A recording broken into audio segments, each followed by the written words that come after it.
and welcome. Today I have several guests on this fantastic panel discussion all about HMO properties. And I'm joined once again by our regulars from the HMO Network, Neil and Matt Baldock. How are you doing, guys? Very well, David. Nice to see you. Good morning, nice to see you too. And we've got a couple of guests, people that engage with you at the moment. So we've got Holly Hunt, operations manager at Rooms in Kent, and none other than Darren Brewer from ProPods. How are we all doing? Morning, guys. Morning. Yeah, really good, thank you. I think I'm going to try and sort of open this discussion by sort of tackling what I think is the elephant in the room. It's a discussion that I've had with both Matt and Neil before, but you would be amazed at how many agents you talk to on a day-to-day basis who are fantastic property managers. And if you said to them, hey, will you manage an HMO property? They just say, oh, no, we don't do that. That's a specialist area. We don't touch it.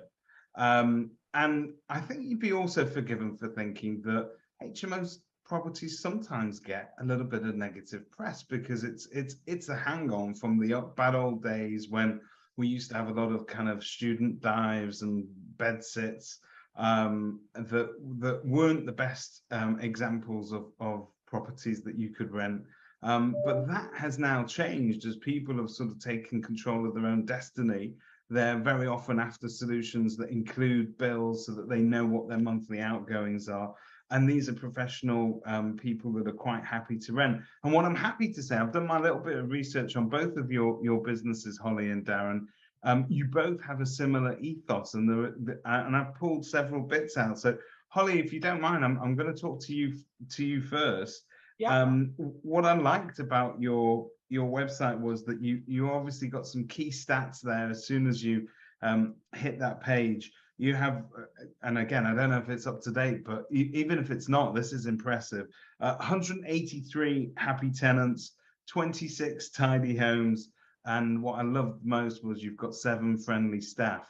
And from the get-go, you have a very clear service promise to those tenants as well, because you have your own kind of in-house test, which is basically, would you like to live there yourself? And if it doesn't pass that test, and presumably you don't deal with it. So just that's a very unique take and completely against the kind of stereotypical vision of that end of the market.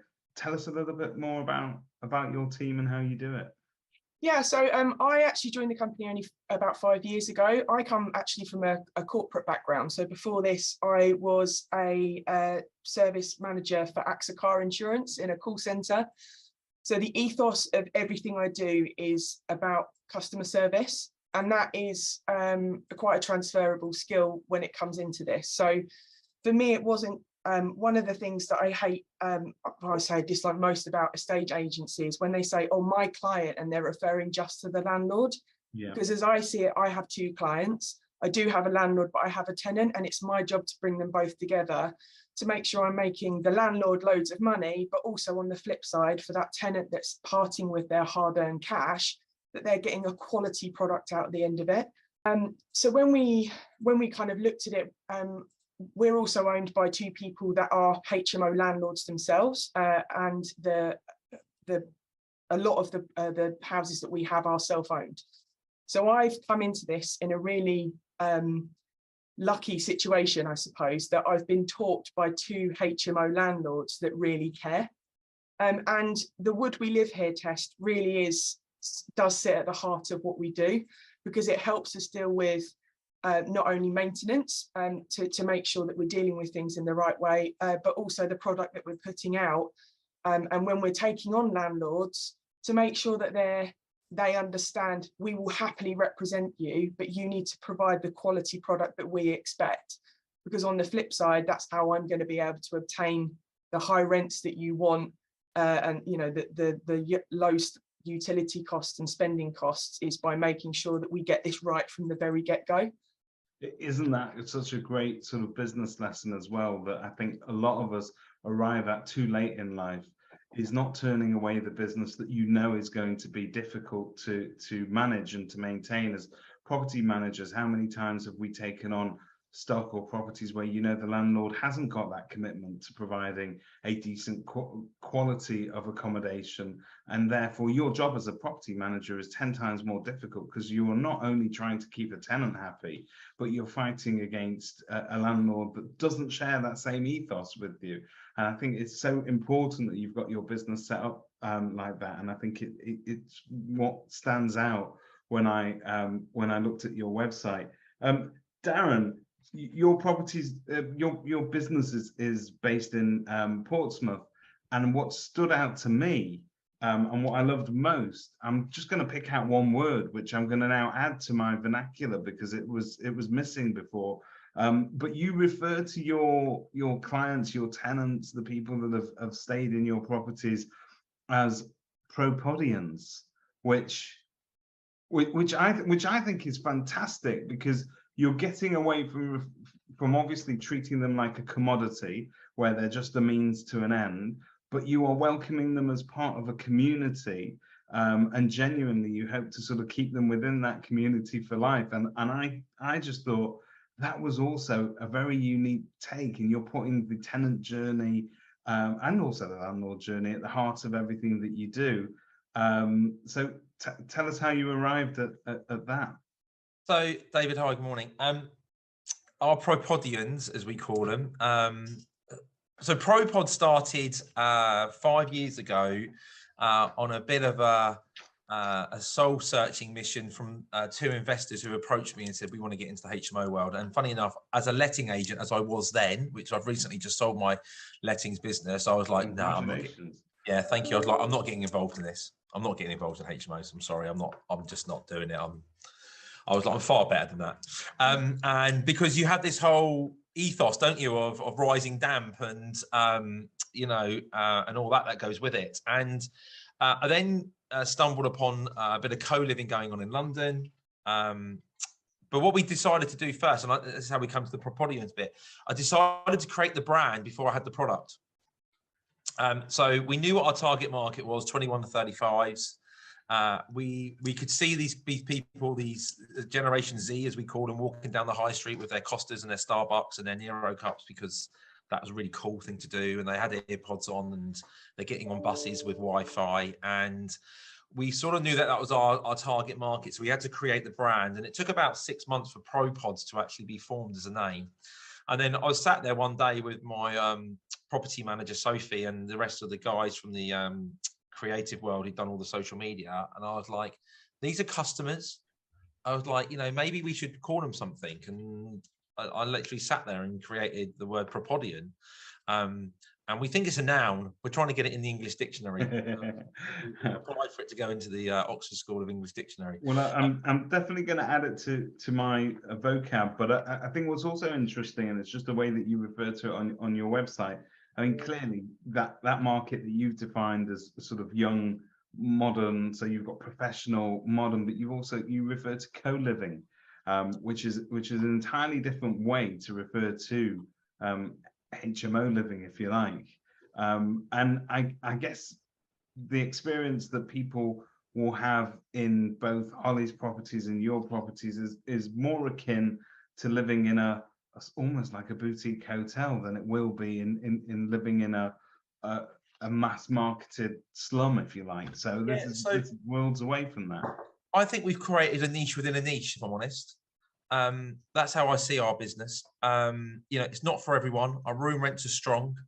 Our demand is even stronger. You know, we want these propodians to live comfortable. You know, our slogan is "Our house, your home." And you know, we're never going to please everybody. Let's get one thing straight on the podcast. You're never going to please everybody in the public realm, but we try and do our best. You know, Holly hit on about, you know, maintenance and how you look after, you know, I think they're customers more than anything, how you look after your customer. But these are the key, you know, our recommendations are referral 80%. So, you know, we get propodians going to work and telling other potential propodians that they should go and live in a propod house. but we've got some wacky ideas, electric scooters coming into the properties once it becomes law. Can we create an electric hire car club where they can actually take their electric scooter and go and rent the hire car from the, and it's all electric. And so we've got some crazy ideas and VIP nights that we do and monthly house competitions. And, in COVID, we made sure that they had all their food and all their cleaning, et cetera, et cetera. So again, it's a customer base experience. It's also very much a story of our time, isn't it? In terms of that demographic of people who back in the day would have been encouraged to sort of become homeowners as quickly as they can, for better or for worse. And the worst of it being that they simply cannot afford to get onto the ladder. But there are people who like the flexibility of being able to live in clean, professional accommodation close to work that comes with all the services and customer service as well. And you have a generation of renters that where I think their ideals are going to be more closely aligned with your business model than perhaps any other. Yeah, and I think I've spoken to Neil about this, and Neil knows I'm very much an advocate of screaming at the government to make HMOs more popular and a policy on it. I think when you look at the young generation of 21s, let's say 21s to 30-year-olds, do they really want to own a house? Probably the answer is no, they don't. Do they want to have flexibility to move from job to job? Yes, they do. Do they want to go and travel? Yes, they do. So why are we trying to squeeze this young generation into home ownership when actually they want to experience life before they actually buy a property? And I think we see more and more of that. I mean, our average tenant travels 80 miles or more to take a job in the city of Portsmouth. The first thing they think about is, when I've got a new job, where am I going to stay? That's the first thing they think of. And what better way than just taking your suitcase and rocking up at a great house and not having to worry about all your bills or, your fridge freezer or who's doing this and who's doing that, and you're surrounded by 6 or 7 other propolians. So you've got friends in a city already before you've even left your front door. It sort of helps mental health as well. I think we noticed that massively over COVID. So yes, I think the product works. I think the brand works. I think the concept works. And I think we're seeing the concept more and more up and down the country, especially through the HMO network. We're starting to see more and more of this improving standards. Well, I'm glad you said that, because that's our seamless segue into the next part of our discussion. The reason we're here today is to, in fact, talk about the HMO network. And I think that sometimes within a niche field, and let's face it, this has become a specialism for the agents that do it. It can be a lonely space sometimes if you don't have collaboration, you don't have professional backup, or if there's nobody that you can pick up the phone to and just say, look, this is happening right now. Should it be happening? And how would you handle it? And I'd like to sort of ask you, Holly, where do you find the support that you get there at the HMO network? Where has it been most sort of important? So we've got the WhatsApp group, which is just really handy to have people at the end of a phone, and also you make these connections with people. So you like LinkedIn for me is something that I never touched maybe until I started. We joined up to the HMO network, and I thought, now's a really good time to start building meaningful connections with people that do what we do and want to raise the bar in doing what we do and share the same ethos that we have. So it's nice just to have pools of people that you can reach out to and say, like you said, we've got this situation, or we're thinking of doing this. What are your thoughts? It's nice just to have that at the end of a phone. And I'm presuming that if you were going to sort of encourage other agents to join this network, you could also tell them that in terms of how it's benefited your business, does it give you another, because I find this part of my job particularly fascinating. I've been an estate agent for 25 odd years, but a lot of those years I've been locked in my office and never spoke to another agent because I perceive them as a threat to my existence. But this is a refreshing process where you can literally dip in and out of other people's businesses, find out what they're going through. I'm presuming that benefit is the key to it all. Yeah, I mean, it helps you know where the benchmark is, and I suppose it helps you, all of us, consistently push that. It's a proud thing to have that badge, the HMO Network badge, particularly when we are trying to, have other landlords. It gives them confidence knowing that we're happy to do that kind of market research with other agents. And like you said before, you would be like, oh, I don't really want that agent to know anything about me and what we do because it's a well-guarded secret. But actually there's power in knowledge, and sharing that knowledge and getting everybody to understand that we all have a bar to bring ourselves to. If we can keep it there and push it beyond, then that's something that we should do as a group, to really, like you say, make a better headway and a better name for HMO shared co-living environments. Excellent.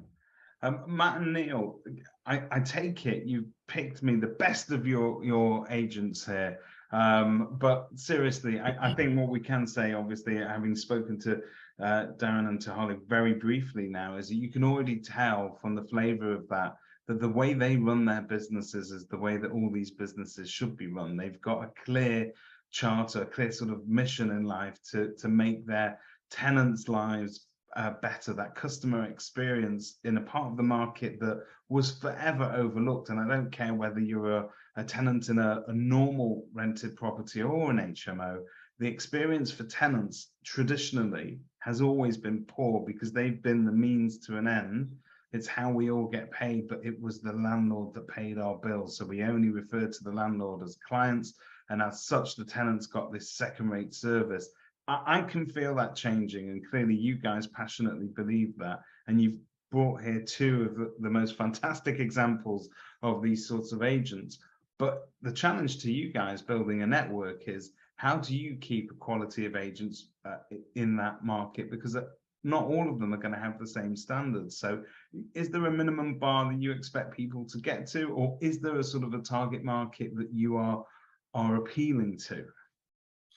Yeah, absolutely. I mean, I think we said from day one of the HMO network, this is it's a proper agency network, and it's for quality agents as well. So when you look at, we've got 17 members now.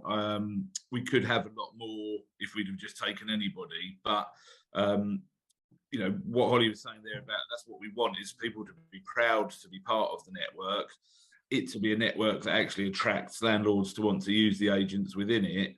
And so it's really important to us that we only allow bona fide, quality, knowledgeable agents into the network. So all of our agents have to go through an application process. They've all got to have, all the right accreditations, ombudsman memberships, professional indemnity insurances, client money protection. So they're all actual bona fide agents as well.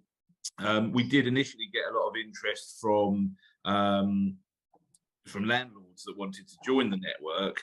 And whilst Darren, he is a landlord himself, and whilst Rooms in Kent own some of their own properties, that's kind of natural within the HMO world. And then they've developed their businesses into managing for other people as well. But it is an agency network, so it is a network for people with either a large portfolio of self-managed HMOs, or that they're then going out and managing for other people as well. But yeah, it's absolutely 100%. We won't take anybody. It's got a stamp of quality, and we want to keep that. We also, in the early days, we had some interest from actually a national agency, and they wanted to take quite a few memberships throughout the country. Me and I had that conversation that you often have in business, where we set something up for a reason, then someone comes in with a glut of money and says, yes, we'll buy loads, and you kind of go, yeah. But thankfully, we stuck to it. We said, look, this is the reason we've set this up. It's for quality.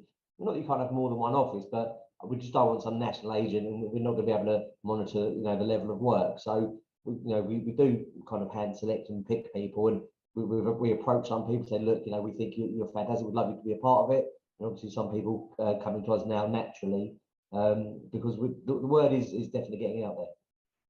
It's funny because I know, Matt, particularly, I know that you're quite a passionate sort of campaigner for raising standards in the industry, or maybe just sort of you cut out all the nonsense and you sort of try and stick to the core facts and without getting too sensational. But in the press again today, there's a story in there about Property Mart finally sort of speaking up about the fact that we've got a crisis in the private rental sector, appealing to the government to sort of make dispensations when it comes to that second home stamp duty, to remove that, to encourage more investors to come into the market. And the reason for that is that they need more quality accommodation, because simply put, we have it is a crisis brewing, because every agent we speak to, but every agent says, I've got a list of tenants this long, I've got a list of properties that long, and that is a long-term disaster for businesses, but also for the rented sector. And you'd think that HMO properties effectively have the power, if delivered correctly, have the power to deliver serious volume of, I mean, we're talking quality accommodation to a market that is ready and waiting. Darren, you touched on the politics before. Surely something's got to give to make your life easier, and to be able to plug that gap. Well, it's interesting because Neil and Matt know that I'm actively lobbying government at the moment to stop the council tax on bedrooms in HMOs. And we're actually finally getting somewhere because we've got an amendment within the Levelling Up bill being submitted. But do you know what? I mean, let's have a little bit of a giggle about this. We've had more housing ministers than I've had HMO tenants. So, so there's your problem from day one, isn't it? And well, the problem we got is that I went to the party conference 4 weeks ago, and housing numbers is all about from the top down, according to the government. It's not. It's actually from the bottom up, because unless you lay the foundations, you can't actually build anything. And this is where I think the overall problem comes. I've said to many government ministers and MPs that our HMOs are actually freeing up housing stock of 1 and 2 bedroom flats within that local vicinity of that HMO. Yeah. And if you actually look at the Renters Reform Act, I think it's something like 60 pages long. There's not one mention of HMO in it. Not one word. And well, that just says it absolutely in a nutshell of what the government doesn't actually realise. And we believe, as the lobbying group for the council tax as well that I'm part of, we believe that there's nearly 3 million sharers within the UK living in HMOs. And when you think about it, there's only 11 million renters in the UK. Well, all of a sudden, that's 30% of those renters that are actually living in shared accommodation, but yet the government doesn't want to actually talk about that. So I think this is where the HMO network could potentially come into its own league sort of thing, because Neil especially and I have spoken about how do we push forward the network, and actually how do we get legislation and policy, and how do we get, well, I always say, how do you get a seat at the table? How do you get the seat at the table with the government? And it's very often it's going to be persistence and being that sort of, I imagine, that pain in the backside that never goes away until they sort of sit up and listen. And I think that's the key to effective lobbying is that persistence, but also showing them examples of the work that you're doing. And I think really it's really interesting to talk to the 4 of you today, because you all passionately believe in providing quality accommodation. Our government and previous governments have got an image of your end of the market, and that's the way I say it, because that's the way that they say it. It's the end of the market. They have a negative view of the HMO space, which is why when they brought in the regulation around HMOs, they're trying effectively to tackle what they would call rogue landlords or slum landlords or whatever you wish to put on it. And I know, particularly locally to me, I know of one local council that is saying, look, we're not going to allow any more HMOs in this area because we do not want to increase our exposure in terms of housing benefit, because it's not necessarily associated with professional bill-paying tenants. It is instead associated with the other end of the market. And networks like yourselves, if you are lobbying government, it's essential that that voice comes through clearly and loudly, that this isn't necessarily representative of the whole of the market. Can I just say also, I think we've seen some horrendous things in the news over the last few days with the immigration going on and the immigration centre fire. But what's clear is that we have a lot of people living in hotels. I read an article yesterday that there's families living in hotels on motorways and having to take their kids 50 miles to school because they're in temporary accommodation. This has got to stop. You know, we've got to reset the button on housing, and we've also got to reset the button on actually what is a rogue landlord. Yeah, because the government is trying to sort out 5% of rogue landlords when the other 95% of landlords are actually doing a decent job. You know, I was at the conference the other week, and I made a comment that actually we're not landlords, we're private rental providers, and we're actually PRPs. You know, and maybe we should be called private rental providers, because that's a far nicer word in the private rental sector than being called a landlord. Yeah. So I think there's a place for everything. I think HMOs have a place in the market, whether that's the low end of the market or the high end of the market. We need all. It's no different to buying a cheap car and a dear car. Everyone has a budget and everyone has to fit into that. And I think that's how the government needs to look at housing and how we provide better housing. Yeah, I'm a keen advocate of it, to be honest with you. And I'm keener and keener every day to get my voice heard within government, because I think the more of us that talk and actually say to the government, you've got this wrong and you need to reset the button, is the quicker that this problem gets resolved. Well, I admire you, because lobbying housing ministers is a little bit like speed dating recently. You need to get in there really quick and hope that they leave notes for the next person that takes over the job. Holly, do you think that, you know, when you look at sort of the political landscape in terms of how it affects our industry in terms of legislation and taxation and all the sort of different things that are thrown at us, there's no real reason, is there, that it shouldn't be a government priority to provide a decent level of housing? Surely that is the very minimum that we'd expect. Yeah, and a lot of it is about having a good relationship as well. I think with your local council and your HMO officers, we've got a really great relationship with our ones, and they really they're big advocates for what we do, which makes our job really easy. But exactly like Darren was saying, I think the way that the world is at the moment, we're seeing a change in our demographic. So we had people that initially were what Darren was saying, sort of your young 20-year-old digital nomads, but that's changing.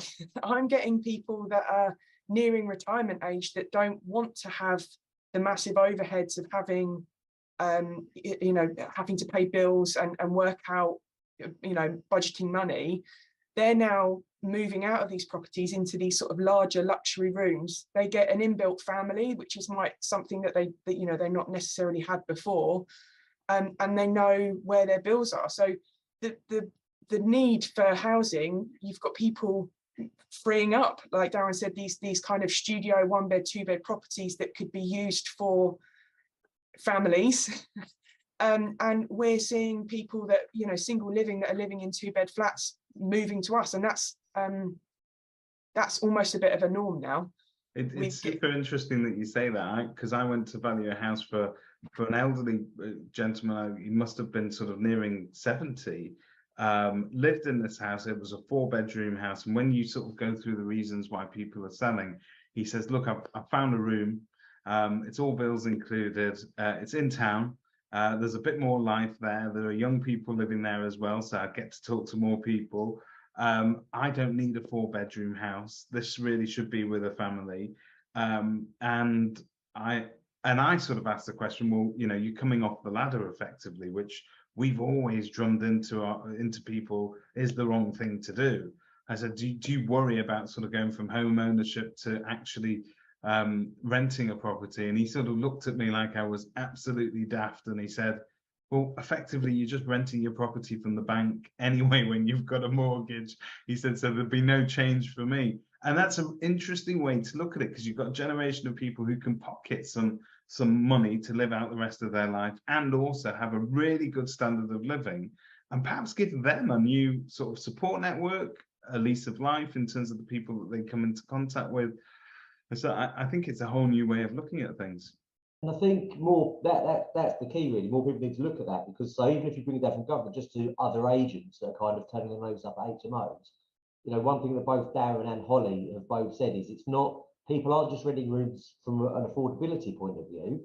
It's actually a lifestyle choice. There is a demand for it. And as you say, David, I mean, I'll be polite and say we're the same generation, although we've got a few years on me, I'm sure. It's drilled into us, home ownership. And and agents themselves will think everybody wants to own a home, but they don't anymore. And people want this. We term it all-inclusive living. There's a real demand for it. And so I think agents need to understand it. People aren't just doing it because they can't afford to rent it. Actually, sometimes they've got more disposable income than others. It's just this is their lifestyle choice, and so it needs to be accommodated for. Yeah, and I think as with everything in life, you always get your early adopters, don't you? And then people sort of start following that curve as they go. And I've always said, like, I always look back, David, when me and Matt first started out in estate agency, 20 odd years ago, maybe slightly longer than that, people would turn their nose up at lettings. And so it was all agents just wanted to be sales. That was the sexy bit. Yeah. And you would literally sort of just say to a landlord coming in the office, yeah, lettings is up the back, and that was it. And now every agent rolls out the red carpet for the landlords, because obviously a lettings part of their business is the valuable piece. And I do believe, give it another 5 years or so, agents will cotton on to the fact that HMOs and co-living and shared living is not going anywhere. It's part of the future. It's part of the way people like to live for all the various reasons that everybody is sharing. And so it is actually a good income stream for an estate agency, letting agency, landlord investor business to have. And we have got a much more transient lifestyle now as well, with people being able to work from anywhere in the country in a lot of circumstances, and the shared living gives them that flexibility of moving to a different town and getting, like Darren said, meeting some people and getting set up very quickly and established in an area sort of very quickly. And people do like that. It is a lifestyle choice. So, I mean, I made an assumption at the beginning of this. I think I said that, HMO management has become a real specialism. And I know that's what your business is focused on. But is it for every agent? I mean, would you recommend that agents that are never going to be cut out for it? Effectively, the question being, do you need to be a specialist to get into HMO management properly?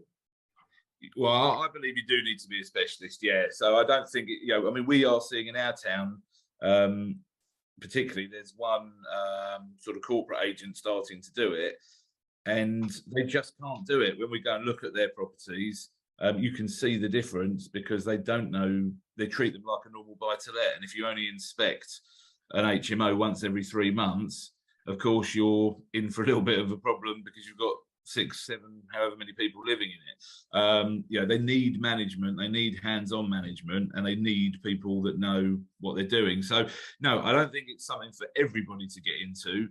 But I think if you are going to get into it, then you need, you shouldn't be managing one HMO. You need to get into this as a specialism and at scale, really. So when I asked you that question, I could see both Darren and Holly nodding their heads. Is there anything that you two want to add to that, or has Neil said it all? Holly, I'll go first, shall I? Sorry. Yeah, buddy. I probably speak with a bit more of experience here, not being rude, because I've obviously just sold my lettings business. So, and before we started ProPods, we didn't manage one HMO at all, on the basis of that I didn't feel that we were geared up to actually do that. But I think with the legislation around HMOs and the obvious things that can happen with being fined, et cetera, as a landlord and an agent, I think you have got to be specialised in this field, and you've got to have the right systems in place, and you've got to have the right network around you. You've got to have people who know what's going on around you, so you can pull in on those experiences, which sort of comes back to the HMO network. But yeah, look, it's a learning curve, and I think if you've got your own HMO, I have a saying that if you don't have skin in the game, you can't come to the table. And I think, when you've got skin in the game and you're managing maybe portfolio and you've also got your own sort of HMO, I think you see it from both sides, as a customer experience and the landlord experience. I think that's the secret sauce in the best lettings businesses that I've spoken to, is the fact that they're run by people that have skin in the game, that know what it's like to own and manage those properties themselves. And if they hopefully they want to experience a great experience, and they then make sure that their customer base benefits from their own real life experience. And I think if you're with a managing agent, feel free to ask them whether or not, you know, the people behind that business have any hands-on experience in that way. And I think that sort of separates people who just think it might be a good earner to people who have actually kind of come through it the hard way, I suppose. I think you're right. I think you're exactly right. I'm sure the rest of the guys on this talk agree that you're right as well. Can I just come back though, something interestingly? We're actually, I can't say too much, we're actually launching a new product for the over 55s soon, because we see that as a massive market. We see the retirement market or the over 55s. People who actually want to be part of a community. We see that's key.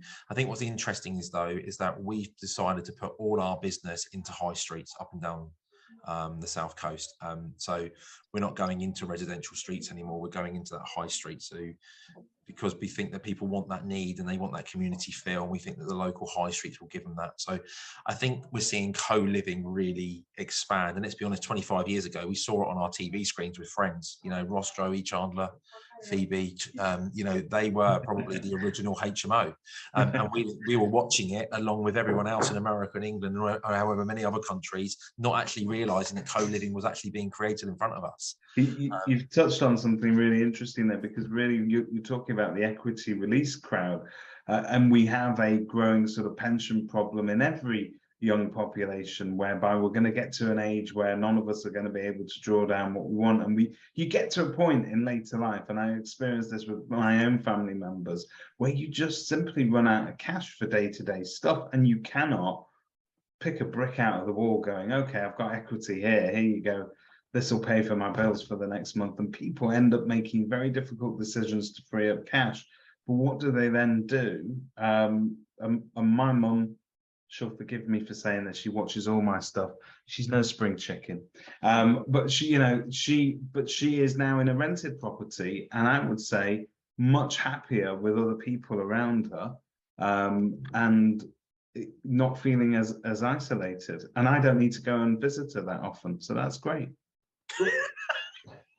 You've also just really quickly there, you just got a taste of the HMO network. So this is, I'm just sitting here, you know, realistically, you know, the HMO network is Neil's baby. As you know, I turn up to look pretty on a lot of these things. But like, you know, unless you were watching one podcast and you got to have some of Darren's and Holly's experience and hear these ideas once in a blue moon, but by being part of the network, we all get to hear these ideas. And as Holly said at the very start, we kind of push each other to raise the bar. So like, I'm already messaging Neil going, do we need to get some electric scooters?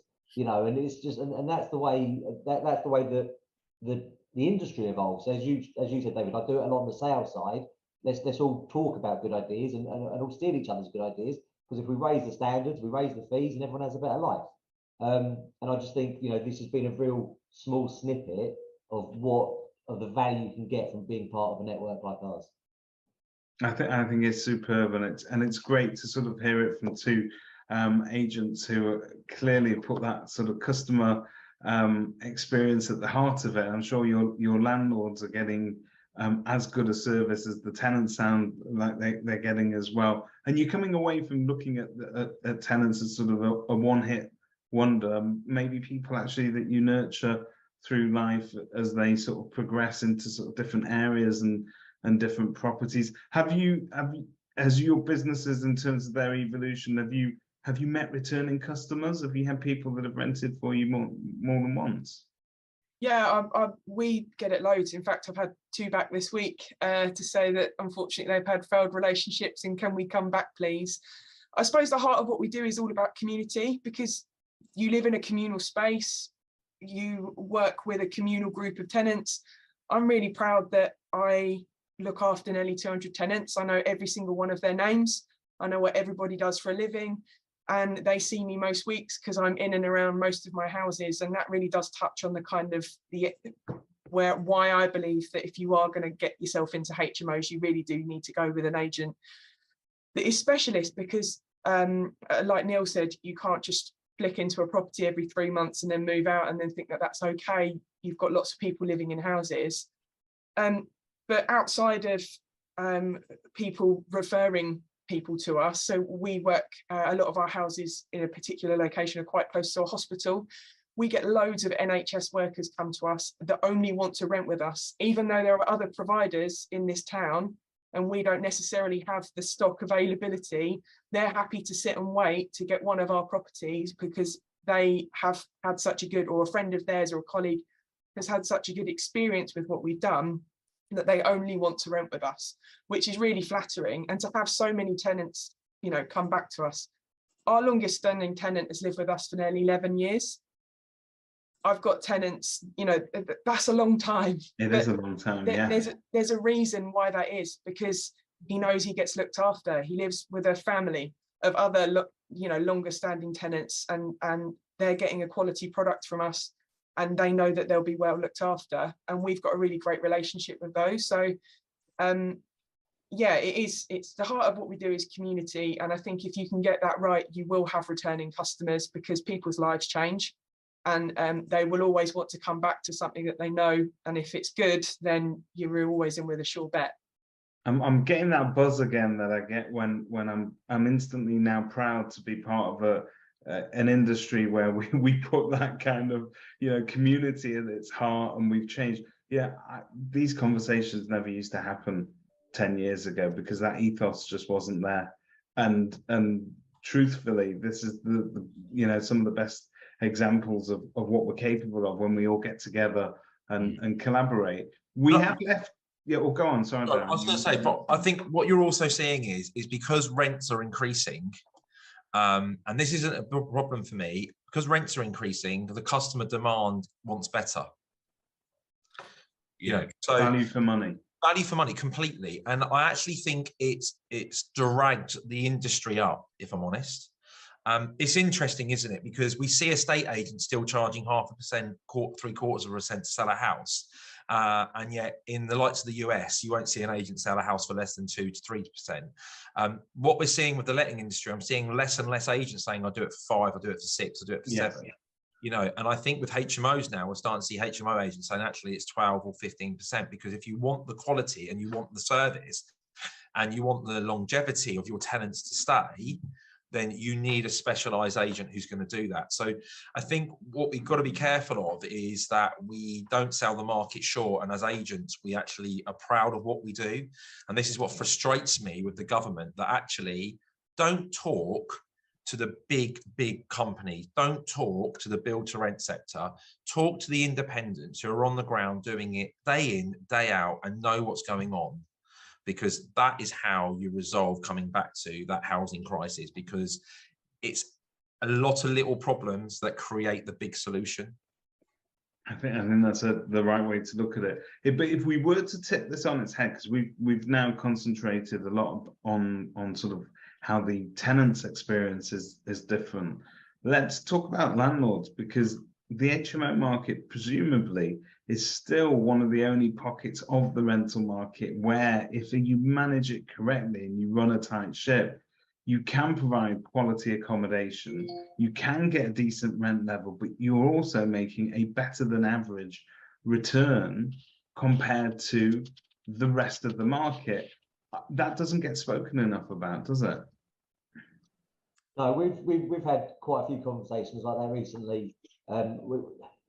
Where we're based, you know, the yields of the standard let aren't fantastic. So I'm having conversations with people saying, "Oh, I've heard if you go up and buy up in the north somewhere, you can get 10% return. The house never goes up in value, you know, in certain parts." And it's not, there's companies that will sell you these schemes. So we do say, "Have you looked at HMOs?" And we've actually just sold.